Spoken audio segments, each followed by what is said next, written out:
Eu não sei se dá para vocês perceberem, mas uma coisa que a quarentena tem feito bastante, pelo menos comigo, é que meu cabelo tá assim, ó. Olha o tamanho que tá o meu cabelo. Não sei se dá para perceber direito, mas tá grande. E olha que minha mulher já cortou 2 vezes. Caraca, tá uma verdadeira juba. Vou dar uma arrumada aqui e já volto pra gente continuar.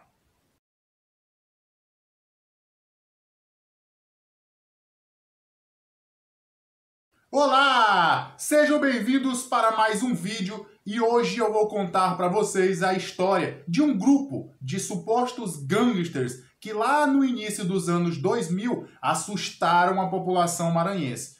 Eu vou contar essa história agora, mas antes não esqueçam de já deixar aquele like, de se inscrever no canal, de ativar aí o sininho para que todas as vezes que eu postar um vídeo novo, o YouTube avise você. E agora sim, bora pro vídeo. A história é a seguinte: lá pelo início dos anos 2000, existia um grupo com jovens de 16 a 23 anos que se reuniam para tomar umas biritas, né, para encher a cara e também para curtir um bom e velho rock and roll. Essa galera andava todo mundo assim no estilo metaleiro, utilizando coturnos, roupas pretas, enfim, daí veio o nome Gangue da Bota Preta. Nessa época aqui em São Luís era muito comum você olhar as pessoas vestidas dessa forma. Hoje em dia eu praticamente não vejo muitas pessoas andando nesse estilo, mas nessa época São Luís até que tinha uma cena bem forte assim no que era relacionado ao rock. Mesmo com um calor insuportável de 40 graus, você via o pessoal andando por aí com essas ruas. Meio-dia na Deodoro tava cheio de gente assim. A galera gostava de se reunir, né, para beber. Tinham vários locais que eram assim especiais. As escadarias do Reviver, que acho que ainda existe, né? A galera ainda vai por lá para fazer esse tipo de coisa. Tinha o Castelo do Rock também. E tinha até um shoppingzinho no centro chamado Colonial Shopping. Quem é dessa época lembra.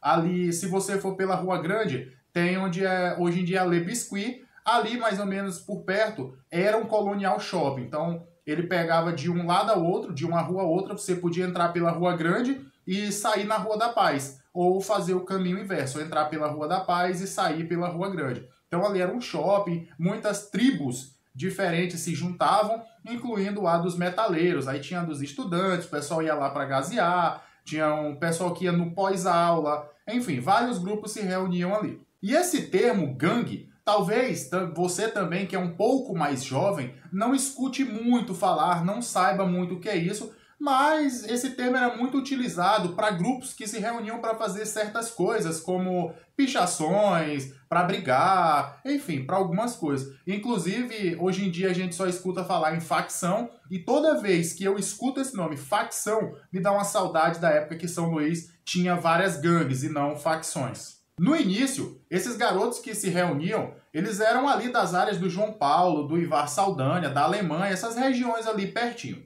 Com o tempo, a Gangue da Bota Preta começou a ganhar muita fama. E olha que nessa época nem tinha internet, WhatsApp, Instagram, esses elementos que facilitam a comunicação e a propagação de várias coisas, de várias notícias, enfim, de tudo. E aí, com o tempo, essa gangue também ela foi ganhando novos adeptos, mas também foram aparecendo vários casos onde pessoas cometiam crimes, cometiam atos ilícitos e assinavam como se fosse a Gangue da Bota Preta. Teve até um cara que ele foi integrante da formação original lá do grupo que deu início, né, ao grupo, a Gangue da Bota Preta, e ele deu entrevista dizendo que o grupo nunca foi criado com esse intuito de praticar atos criminosos ou atos ilícitos, que a galera se juntava mesmo só para beber e para ouvir o rock and roll, como eu falei lá no início. E dentre os atos criminosos ou de tentativas de colocar um terror na população, existe um que foi assim o mais conhecido, que era o de cortar o bico dos seios das meninas, das estudantes. É isso mesmo, surgiu uma história de que a Gangue da Bota Preta, ela praticaria alguns atos da seguinte forma: eles cortariam o bico dos seios das meninas, eles também faziam alguma outra coisa com os meninos que eu não estou lembrando agora exatamente, e terminavam por cortar as pernas dos professores. Então, eles ligavam para as escolas e, inclusive, avisavam o dia que cometeriam essas ações, o dia em que seriam feitos os ataques às devidas escolas. Eu, por exemplo, estudei... Lembro que nessa época eu fazia minha quarta série, né, lá nos anos 2000, tinha 10 anos, e estudei numa escola pública e lá as aulas foram paralisadas porque a gangue da Bota Preta falou que iria realizar um ataque lá.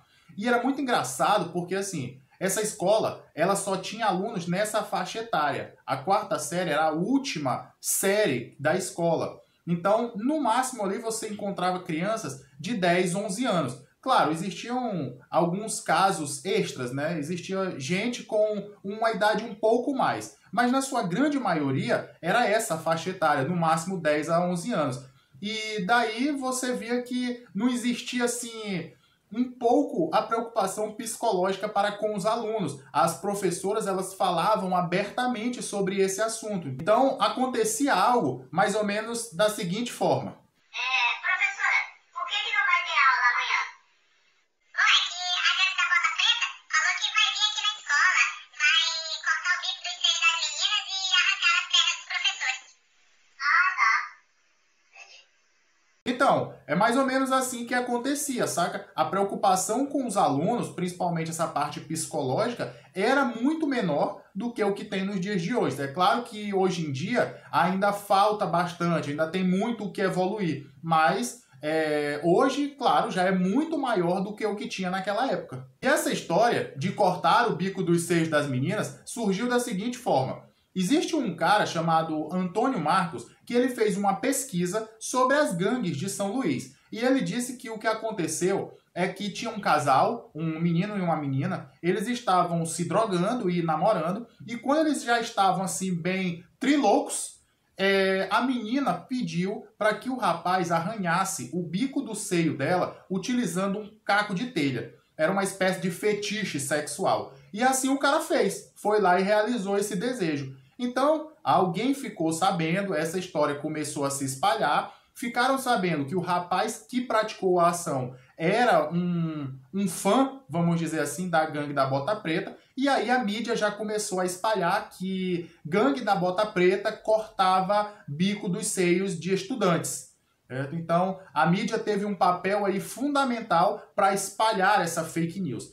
Que, por falar nisso, nessa época, galera, mais uma vez, talvez você que seja mais jovem não saiba, mas já neste século XXI, hoje em dia a gente tem um imenso aparato tecnológico, principalmente meios de comunicação, mas lá no início dos anos 2000, as coisas não eram bem assim. Os meios que nós tínhamos eram TV, rádio, jornal impresso e o tradicional e não confiável boca a boca, também muitas vezes conhecido como fofoca. Então, não tinha WhatsApp, Instagram, TikTok, enfim, tantas redes, tantos meios de comunicação. O celular era um artigo raro e de luxo, e os modelos que existiam na época não estavam ainda nem perto de ter internet como os que nós conhecemos hoje. Então, assim, quando uma fake news viralizava nessa época, era muito difícil isso acontecer.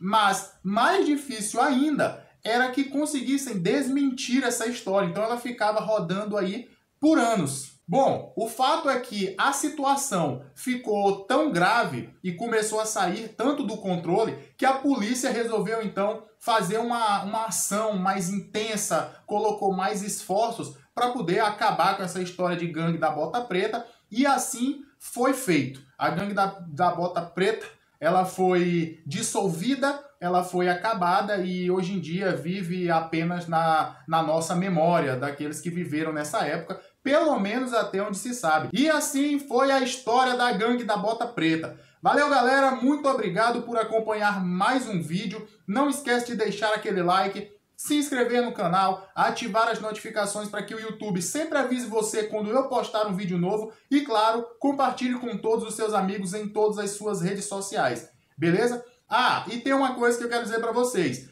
A partir do mês de julho, agora o mês de julho já começa nesta semana, vamos ter novidades aqui no canal. Como falamos, né, desde o início, desde a criação, a ideia era trazer curiosidades sobre o mundo, mas dando uma atenção especial também para cá, para o nosso estado, para o Maranhão.